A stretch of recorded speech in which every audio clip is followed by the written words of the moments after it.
Welcome to the Eat, Train, Prosper podcast, where we provide you sustainable training principles for strength and building muscle, effective nutrition practices for improving and maintaining a lean physique, and practical lifestyle habits for becoming a champion of your own health, both inside and out.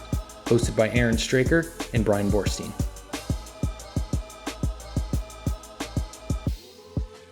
Welcome back to another episode of Eat, Train, Prosper. My name is Aaron Straker. I'm here with Brian Borstein. Today's episode is going to be a little bit different. It's just going to be a little bit more of a conversation between Brian and I. We're going to catch up on a few different aspects of our personal lives and our professional lives. So we'll be covering personal, what's going on with us, business, what's going on with our businesses, and then talking training and nutrition, of course. So to kick things off, Brian, why don't you tell me what's new with your personal life? Oh man, yeah, a lot of things new actually. So one thing is I know that we're releasing this episode before the episode that we recorded prior. So I'll be giving you guys an update this week, and then you'll hear something that actually happened in the past on the episode that's released the following week. So hopefully that's not too confusing. So here's the update as of February 19th when we're recording this today.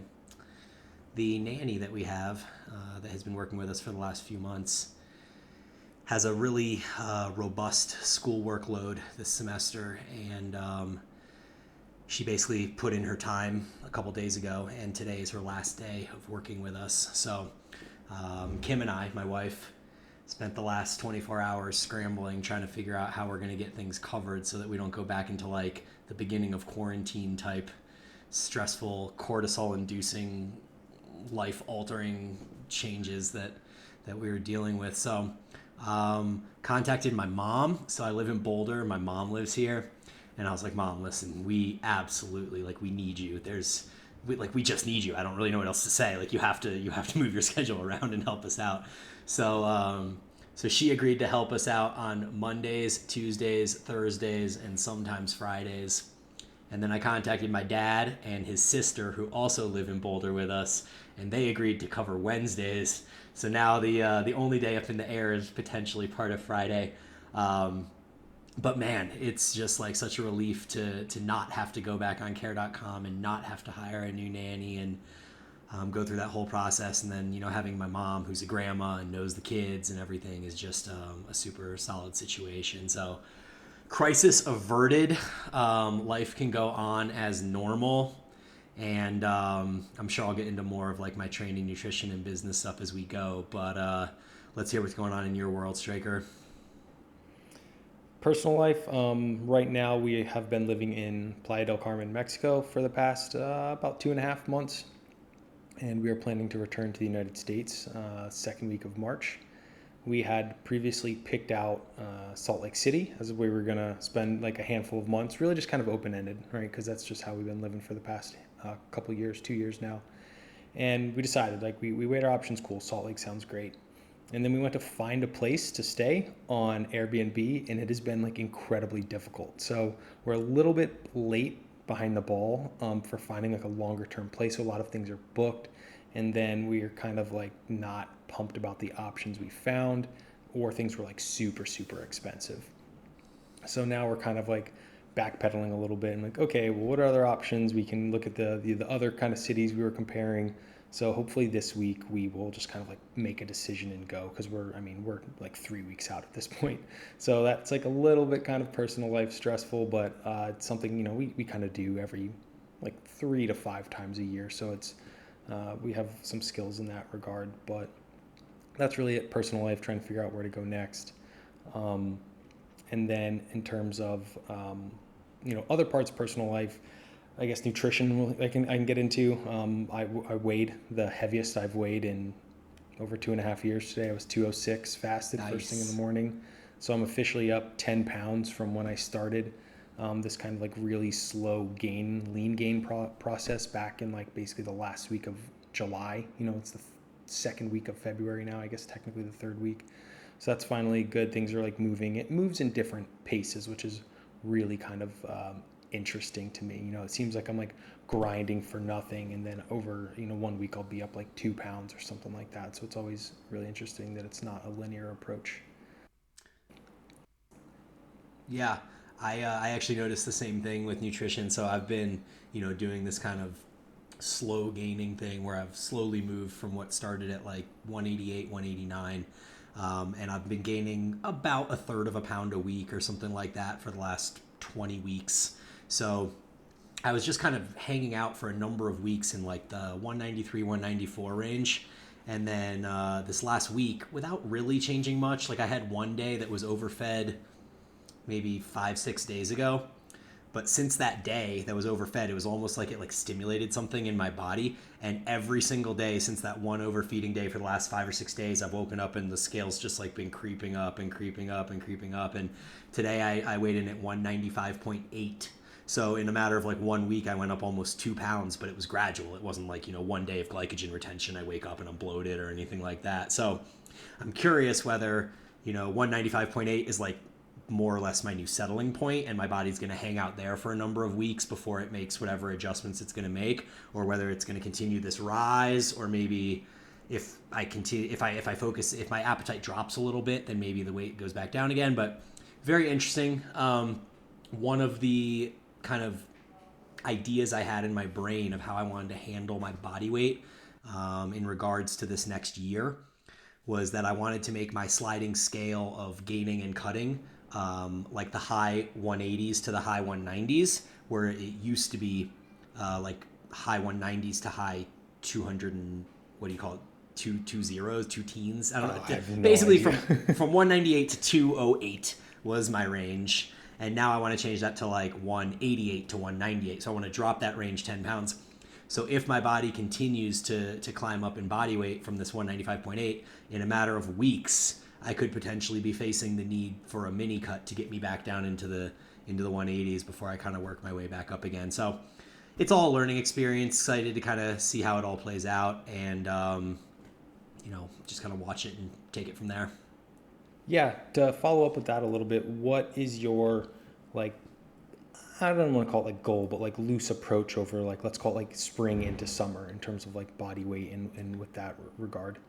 Great Like question. in a perfect world. Yeah, totally. So one of the topics I actually was gonna try and discuss today on this conversation, and you set it up beautifully, is that I have this idea in my brain, and I'm not like fully committed yet, but I've been working through the notion of potentially dieting to step on stage in 2022. And if I did that, I would want this next cut that I do to basically be the cut before the cut. So I'd like to get myself into like the low 180s and kind of just see what that looks like, what I feel like, and then have like a sustained either maintenance or slight gain period to maybe get me up another like 3 to 5 pounds, where I can just kind of stabilize hormone function and insulin response and all these different things. And then in a perfect world, I would be hanging out at the high 180s, call it mid to high 180s in the fall. And then in early 2022, like January-ish, I would start the diet. And the goal of the diet would be to get me down to what I think would be the mid 170s. I don't really know exactly where I would be if I was at 5% body fat, but I'm pretty sure that I was around 9 or 10% body fat at 185. So if I need to lose another 5% body fat from there, that would be more or less 10 pounds. So I'm thinking mid 170s, and that would be to step on stage sometime in spring 2022. So I don't know how it's all going to play out. I think that my main apprehension isn't even like whether I mentally can do it, whether I physically can do it, or anything like that. It's really a factor of lifestyle, and like practically, it probably makes most sense for me to do this when the kids are actually like in elementary school and they're literally gone out of my sight and mind for the majority of the day, and I don't have to worry about balancing like parenting with whether kids take naps and all the different variables that I'm dealing with now.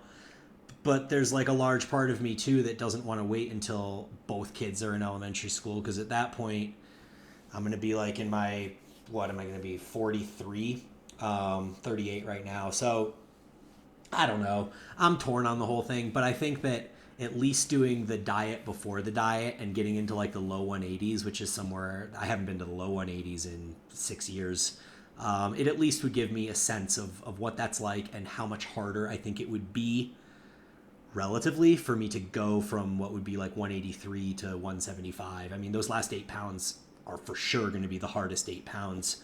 And I for sure think I need to give myself 15, 16 weeks to do that. Like, I wouldn't want to go much faster than half a pound a week or something at that point. So, No. so yeah, I don't know. Any thoughts on that, dude?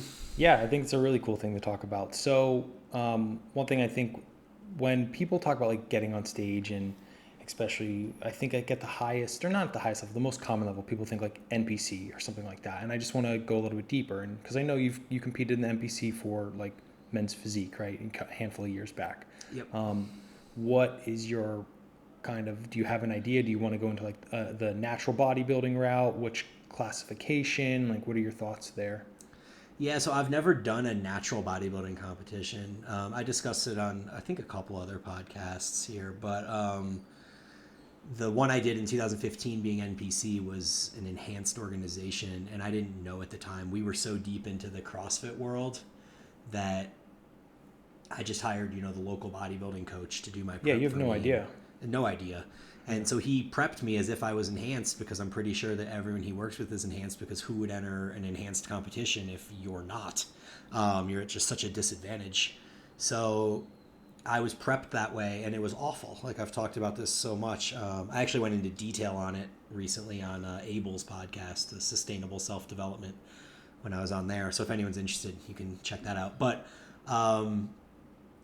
it would be way different right now. So I want to do natural bodybuilding. I'm too big for men's physique. That was the feedback that they even gave me at the NPC, which was nuts for me at the time, to be like told at an enhanced organization that I was too big for men's physique, but I was too small for bodybuilding, enhanced, of course. But that for natural bodybuilding, I think I would actually fit quite well. I don't exactly know about the aesthetic side of it. Like, I know I can get lean, and I know that I have decent muscle bellies and stuff, but I don't know how my shape compares. Like, I do know that I have a relatively blocky waist, but I also have pretty broad shoulders to offset that. So I don't think I have perfect proportions for bodybuilding, but I also think that bodybuilding is a little bit more forgiving than men's physique or classic physique. Because in men's bodybuilding, they really are looking for who's the most shredded and who's the most jacked. Yes, the way that your physique is oriented, and the V shape and all these muscle insertion things, like, they matter, but they matter less than they matter in like a physique or a classic physique sense. The tough part about bodybuilding, and specifically natural bodybuilding, is that people get shredded, like really, really, really shredded. Even more shredded than you see in enhanced bodybuilding, because I think that the super supplements kind of make you retain water and stuff like that. So you end up looking a little bit more full maybe, but less diced. And when you look at these natural bodybuilding competitions, you have people with like glutes with striations in them. And it's insane looking at the level of body fat that these people have. Yeah, it's really, really interesting. It's something that I've kind of played around with in my own head for a little bit now. I just to be super clear and upfront, I've never stepped on stage.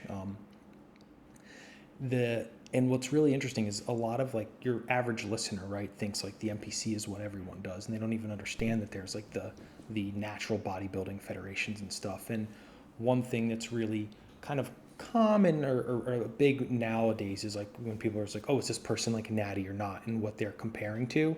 And I think what's like a very glaring, I don't want to say like glaringly obvious, but when you look at the like best natural bodybuilders and like, okay, these are the best of the best in the tested federations, then you look at like your average Instagram person and you're like, oh, holy shit, like a very large percentage of people are on whatever, some sort of the super supplements, right, steroids, to be very basic. And it's just really that really opened my eyes when I started seeing like, oh, there's these natural bodybuilding, these tested federations, and I would like look at them and be like, oh wow, and that's kind of like, it's a fear of mine, because like when you have to get that lean, or to get that lean to be on stage, like you're gonna lose a little bit of muscle, right, or a fair share depending on. And then with the fear of it is like kind of might look just like a swimmer, and then you're like, oh, I'm not really jacked. And when I'm this lean, like I lose a very considerable amount of muscle, and I kind of look like a little bit leaner of a swimmer. And I've worked, 20 years of my life in the gym, and this is really the amount of muscle I actually have. And I guess I'm afraid of that, like, kind of depression to set in of the true amount of muscle I actually do have. And it's really hard on your hormones as well, that natural, when you're dieting for, some of these people are doing it 5 full months, 6 full months of dieting. Like, that is what's really kind of interesting to me is there are some people who are like super against the using performance enhancing drugs, right? Testosterone, different things like that, but then are oblivious to the, I don't want to say damage because I don't want to like use a loaded word, the potential risk factors of what half a year of dieting will do to your natural endogenous production of hormones, potentially long term, especially if you're competing season after season and things like that. So it's definitely another consideration to make too.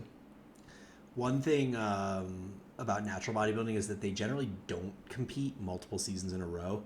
I would even say that most of the natural bodybuilders that I communicate with and follow are every 3 years at most. Because, like you said, there is so much damage that occurs in this process of dieting down to stage lean that it takes a number of months, like a quarter of a year to half a year, to fully recover hormones back to their normal level, get testosterone and sleep and all these different things, that you've literally spent half a year just getting back to normal. So if then you had to then diet the next half of the year just to get lean again to step on stage, it doesn't make sense. So people that are on super supplements can do that because the recovery process is shorter and the diet is also shorter. Like, nobody that's enhanced diets for longer than like 8 to 12 weeks because you're just pumping yourself so full of all of these different substances to help you diet more effectively that you just can't do it for very long or your body shits the bed. Kind of alternatively, you look at the route that natural bodybuilders take, like top natural bodybuilders. So do you follow 3DMJ Godfather, Jeff Alberts? Mm-hmm. Yeah. So this dude is almost 50. I think he's 49 years old. He's been training for like 35 years.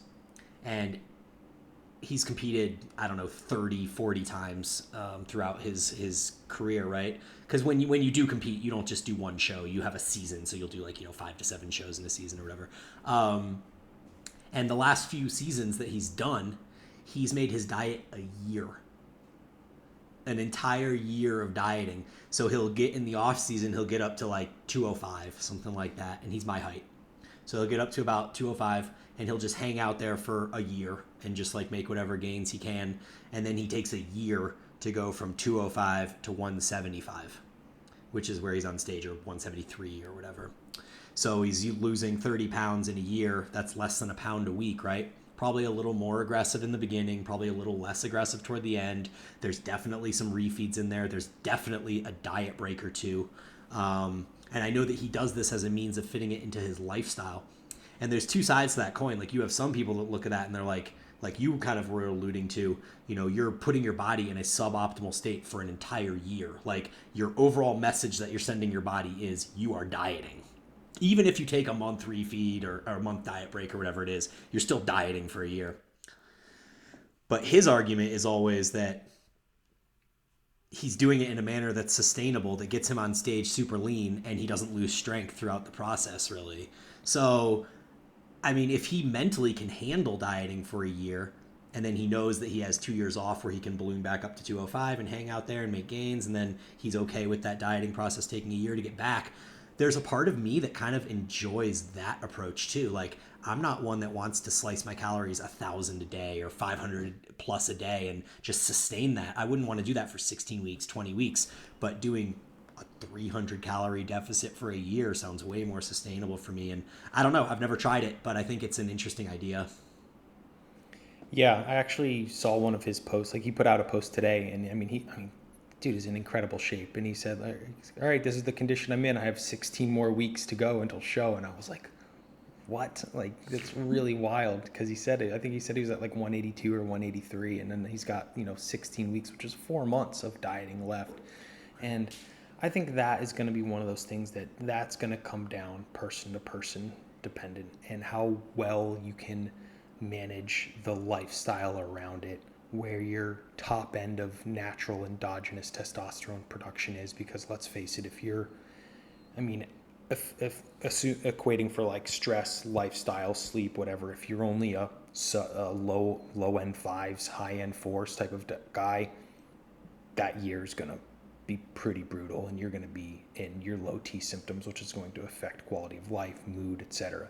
If you're one of those, like, I don't know if the word genetic elite, but like hormone elite person, where naturally, your endogenous production's in the mid upper 800s or something like that, and then that year just brings you down to that low fives or something, you can probably deal with it in a much, more meaningful capacity, just from, how the cards laid out for, how your hormones and stuff, or what the quality of the production of your hormones gets endogenously. That's interesting. I know your boys that you listen to, the Elite Physique crew. Mm-hmm. They just came out with a podcast that was titled "Being Ready Early," and I kind of like the philosophy around that too. I haven't listened to that podcast before, but I'm guessing that what they're going to talk about is being ready for the show 3, 4, 5, 6, 7 weeks early, and then eating up into the show. And that's something else that I've considered as well, because there's nothing worse than like depending on peak week to replenish your glycogen. So you're like, oh man, we better get this peak right, or else I just wasted this entire time that I was dieting because we fucked this peak up and now I look like trash on stage. Whereas if you're ready early, then you can essentially move your calories back up to maintenance or even a slight gain, and now you've got this slow process of refilling your body with glycogen and intracellular fluids and all these different things. And I think that overall that generally lends itself to having a higher quality physique on stage, as well as almost beginning the process of repair as you head into these shows. Yeah, that's something that I've experienced to like a much more reduced scale. Anytime I've like, let's say like prepped for a photo shoot, or I'm just like getting lean or something, when I'm like, okay, let's say Tuesday is the day I want. So you plan it for like Sunday is like the refeed or whatever. And then, I've always looked like fine. I've been happy with it. But let's say that photo shoot was on Tuesday. On like Friday or Saturday, 4 or 5 days later, I'm like, wow, I look so much better today than I did on Tuesday. And it's because it's like, when you're trying to, the shorter window you give yourself to do that replenishment of glycogen, fluids, sodium, like the more precise you have to be. And if you're, don't get me wrong, there's tons of people who are fantastic at it, but if this is maybe your like second or third time, or the first time doing it yourself, give yourself more time, and then you have days to kind of like, okay, I'll feed a little bit more fluid, a little bit more carbohydrate. How do I look compared this morning to yesterday morning? Better? Okay, I'm going to keep doing it a little bit more. And then you can kind of like incrementally improve until where you're at that like peak fullness, where you're completely filled out in terms of, intracellular fluid, glycogen, sodium, but you haven't really put on any extra fat yet, because you're still technically in a deficit, but you're just like maximum of the, deficit, I guess, or a minimum. You're maximizing the nutrients that you have available, and the et cetera, et cetera. Yeah. No, totally. That's the approach I really want to take. But I've also never gotten down to low to mid 170s before, so I don't know how hard that's going to be, what I'm going to feel like, if I'm going to need the full time that I allot for it. Like, there's so many different variables, and I think that to kind of wrap up this part of the conversation, I think getting down into the low 180s and doing this diet before the diet will at least give me a sense of what I look like in the low 180s, and how much more I need to go. And I know for me personally, in the way that I distribute body fat, that when I got down to 185 and I sent pics to my coach, he was like, dude, your upper body's like almost ready. Like, he's like, you're pretty good in upper body. He's like, your glutes and hamstrings have a ways to go. So that is what it is for me. Like, I can take pictures and videos from the front, and people are really, really impressed. And then I turn around and there's like a little bit of like subscap and glutes and hamstrings that still need to lose some fat. And unfortunately, kind of like you said, I'm probably going to have to lose muscle in the upper body to get lean enough in the lower body. And that's just kind of the cost of doing business. Yeah, it's it's one of those things. It's being ready early and taking that, that first pre-cut before that like season run or whatever. You'll just learn so much about yourself because you've never been there before. And the last thing you want to do is the first time you're going there, like having to like get on stage with it too, because then you're just really navigating in the dark that you haven't been before, and it'd be much better to kind of go in there with at least having been very close to there before, so you can know what to expect in terms of how it's going to affect your mood, how it's going to affect energy levels, training, all these other things that become like really important variables in that process. Yeah, and I didn't, feel any of that when I got down to 185. But I was like beginning to feel it. Like I could almost feel that I was on like the precipice of it. So it'll be interesting to see how hard it is to go from what was pretty easy to get to 185, and I didn't really have to think about it or put too much effort in, or notice many ramifications, and then to get like those extra 10 pounds after that, like how gnarly that whole process will be. So we'll see. I guess you guys can all follow along and keep tabs on it. So I'm sure we'll talk about it. yeah, do you want to go into business or training next? Let's talk about business. Cool, go for it. So for me, I'm currently in a launch. How I release my nutrition coaching, I would say, is in usually about quarterly. So it's not just like the traditional, nutrition coaching where anyone can start at any time. I've moved into a different business model that I was very kind of nervous about when I was first doing it, but it's been a full like year and a half now. I think it's much better. I'm really happy with the direction. But basically, my coaching releases in 22-week iterations. Moving through different phases of nutritional periodization for a specific reason. So it's called the Metabolic Performance Protocol. So I'm in a launch, like I said, March 1st is the next start date. So this episode will come out, I believe, on the February 23rd. So if you are listening to this and you're like, holy shit, I'm interested in that, reach out to me because we'll have to move a little bit quick to get you up to speed to make sure everyone is in a good spot to start. So I'm really excited about it. Right? Every iteration just keeps getting better and better. I kind of hone in on exactly the approach that I like to take with a certain kind of clientele. So I will be upfront. This is only for males. I built this specifically off the male physiology. It works just much better because of that's the way I structured it. But getting really deep, talking hormones, talking sleep, recovery, testosterone levels, trying to optimize all of these things, get all these perceptions and practices, habits in play first before we start dieting, so that it really just becomes simple as food selection skills and lowering calories.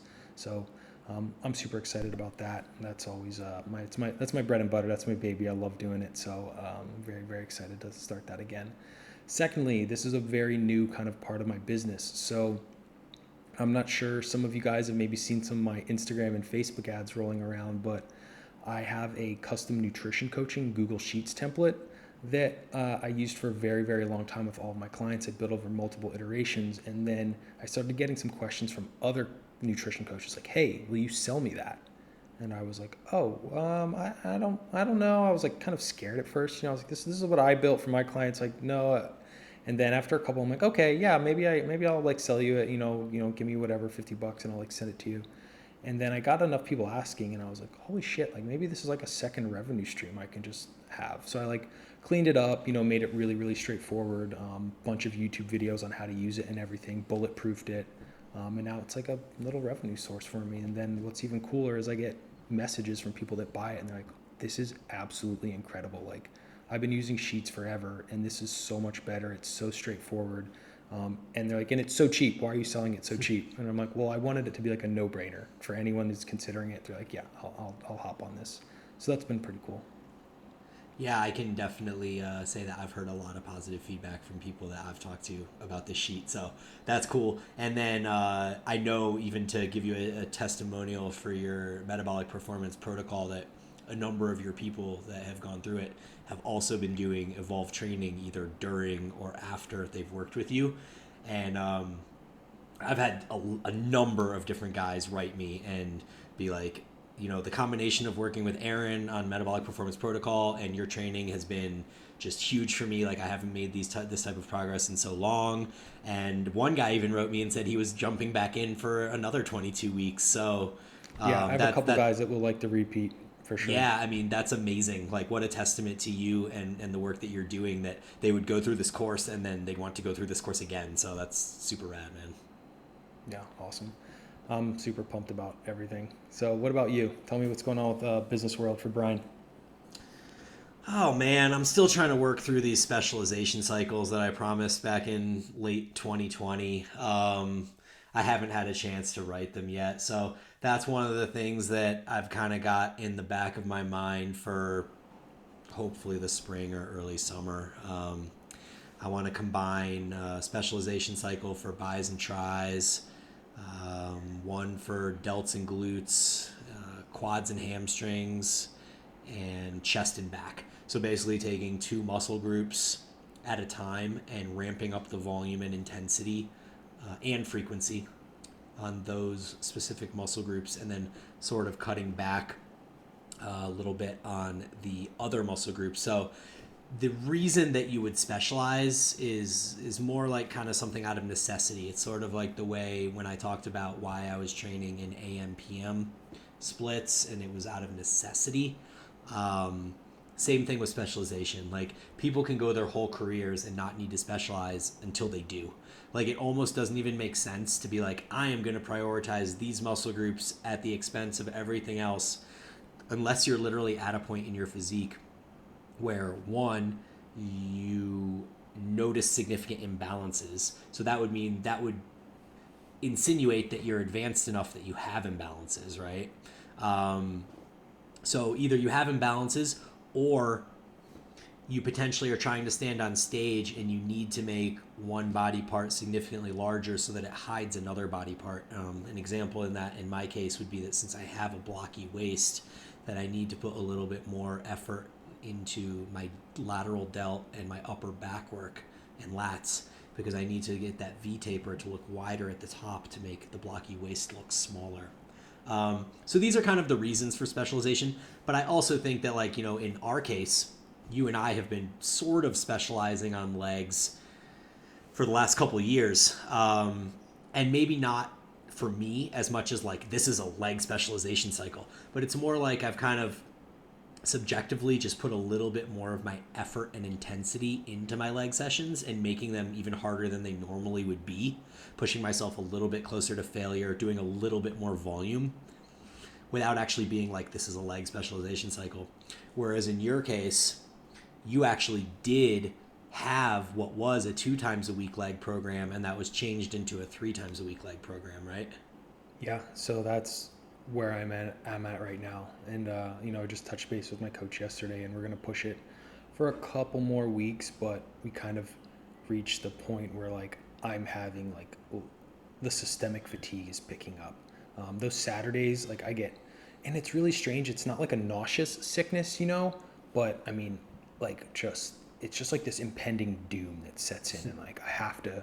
Like this past week, I was walking home from the gym, and I mean, it's hot as hell out here. It's probably like 85 degrees. And I was thinking, like, I could literally just lay down on this concrete right now. Like, I just want to lay down. And I came home and I have to lay down. It just like really beats me up.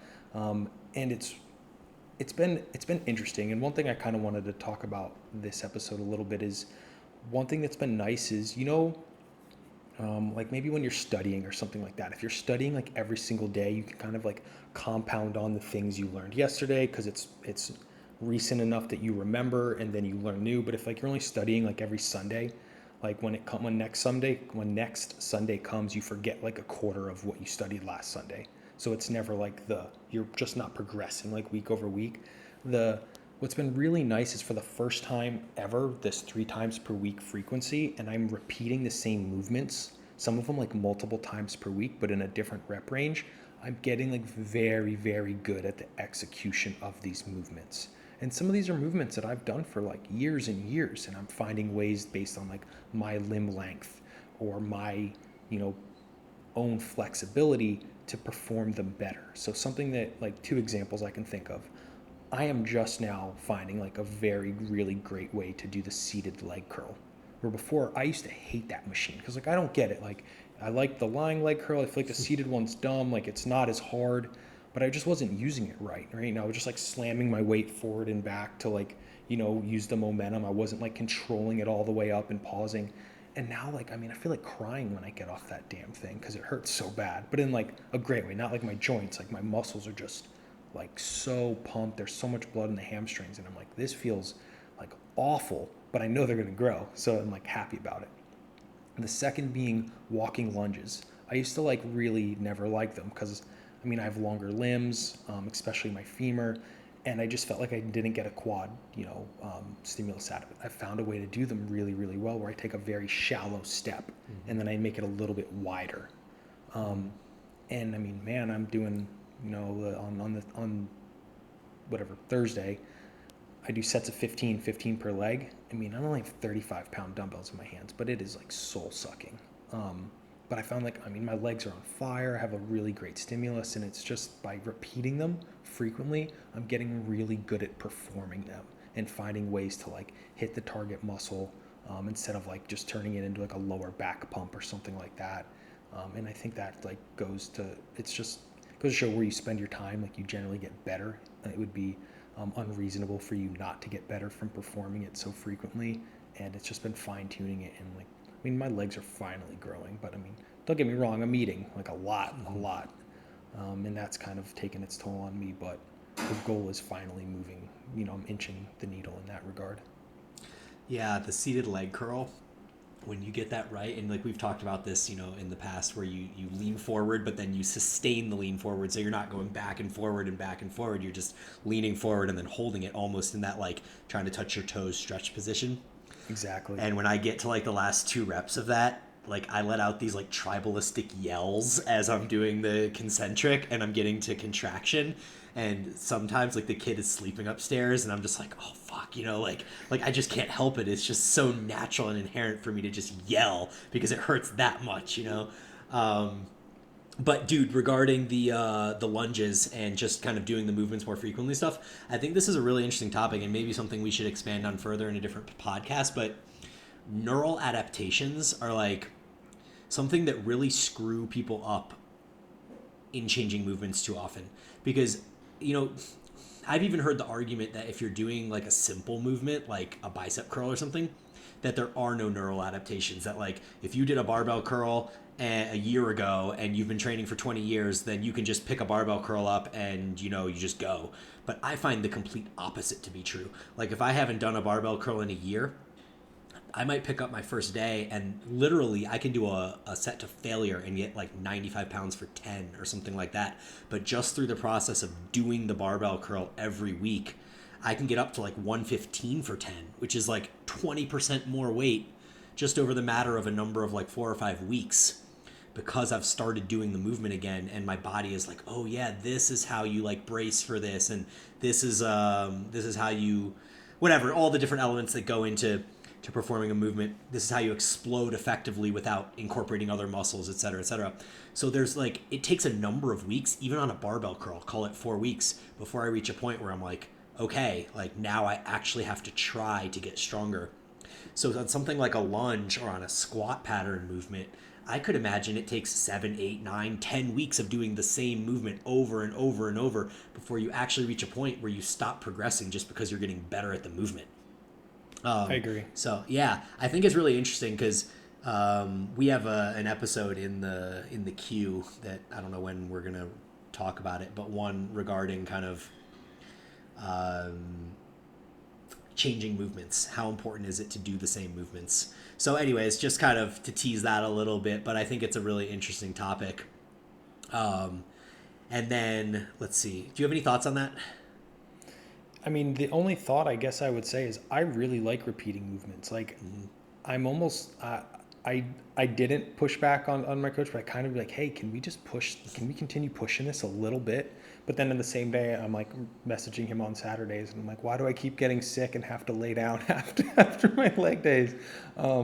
Which, is probably like that systemic fatigue, but like, I'm like kind of that thing where it's like it's working. I want to keep doing what's working, but being smart, understanding like managing systemic fatigue, and some nights my sleep is really off because I'm just like crushing myself.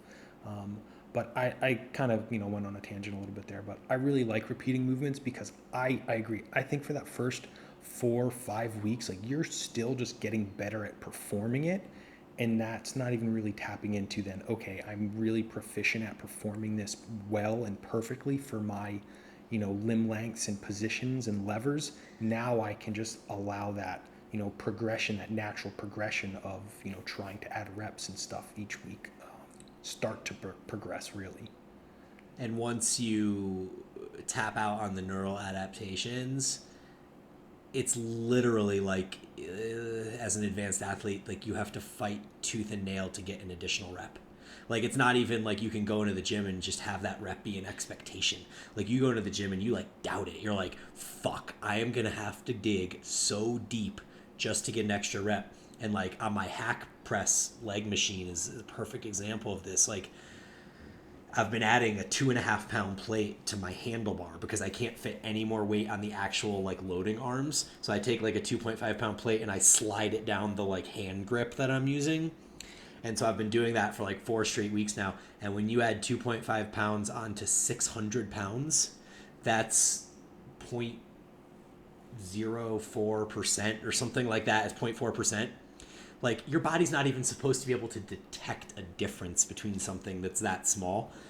And yet every week I'm like, man, I really hope I can get the same amount of reps I got last week,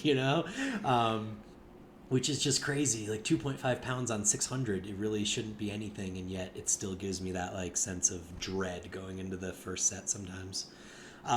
Cool. So one other thing I wanted to talk about here regarding my training was just the whole situation with the nanny, and then leading into one thing I think I discussed on our last episode. It's going to come out after this episode.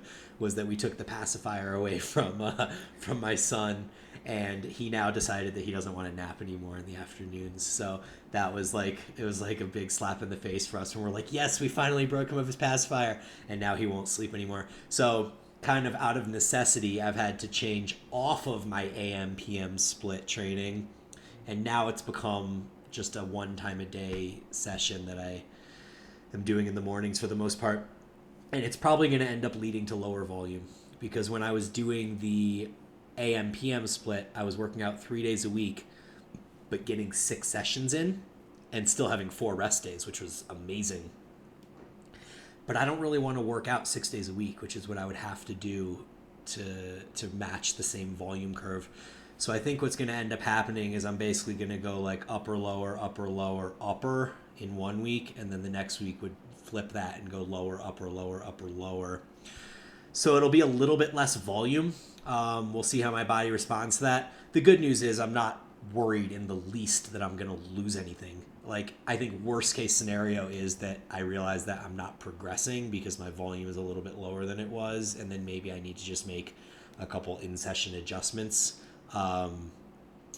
But I have every confidence in the world that this should be just fine, and training 5 days a week has never left anybody smaller. So just kind of some information, but kind of another testament to the whole idea of like the studies that are out there on maintenance volume being so low, and on being able to take weeks of time off and then come back to the gym and you're just where you were, like no difference. So keep that in mind for anybody that is out there and has life come up, and you need to adjust your training down a little bit at all. Definitely. Yeah. What else you got, dude? What's on your mind? Really just kind of talk about nutrition quick, and then we'll move on. Cool. Yep. So I kind of talked about it a little bit earlier. I set like I call it a new high score, right? I was 206 this morning, and that's what I consider like high score of my post.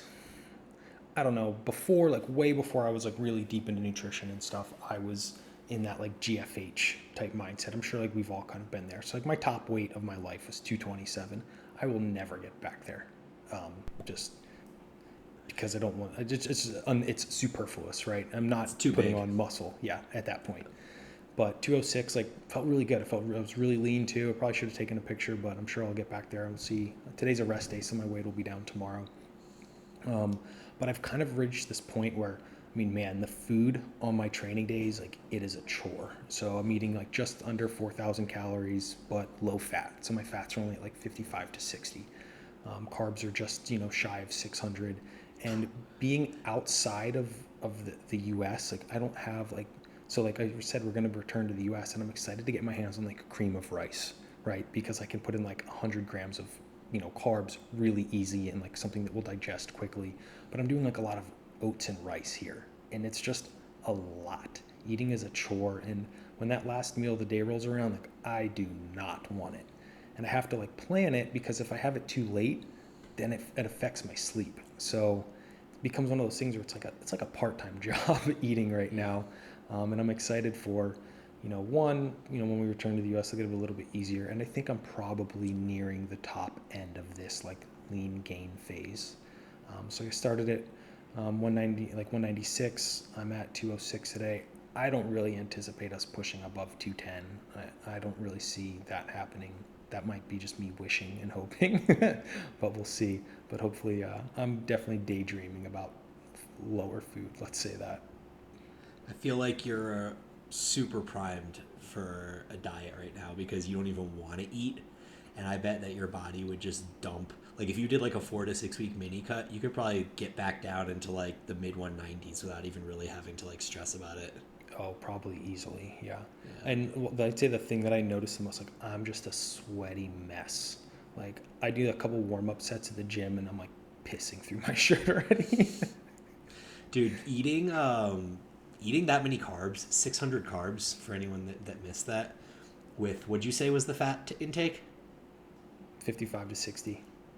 55 to 60 grams of fat and 600 carbs. So just to put that in context for everybody, when you eat a carb, in many cases there's fat inherent in the carb.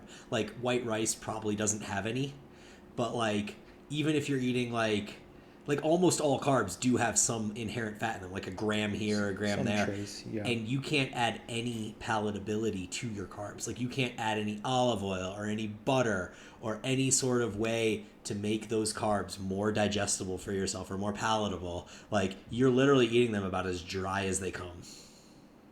Yeah. It's insane. I mean, insane. Like I struggle to not put cream cheese on a bagel. Like I couldn't imagine. Like I know bagels are good even without cream cheese, but when you reach a point where you're like, man, even this bagel sounds awful right now. And as a Jew, bagels are my jam. So, yeah. So that's very interesting, dude. I mean, I think you should totally get on stage with me in 2022, and we can make a Eat, Train, Prosper journey out of it. We can have a whole podcast stream that's just us talking about our preps and all the neurotic concerns that we're dealing with. Yeah, that would be pretty interesting. We'll see what life has me in that year, but I might not be done traveling yet. It might be a little bit hard. No, for sure. Well, they have natural bodybuilding shows everywhere. It's true. I'll fly out to Costa Rica and we'll get on stage together. That would be cool. Anything else on your mind, dude? I think I'm good today. What about you? Yeah, I'm good. I want to talk about this other program stuff in future episodes. So, okay. Yeah, I'll I got cover nothing it next else time. left. Cool. All right, guys. So thanks for listening in today. It was a pretty cool episode. Me and Bryan just, having a deep conversation about different things going on in our life. Hope you guys enjoy it. Talk to you next time. Thank you so much for listening to Eat, Train, Prosper. If you found this episode valuable, please subscribe or share us with your friends. You can find more from Aaron at strakernutritionco.com and more from Bryan at evolvedtrainingsystems.com. Talk to you guys next time.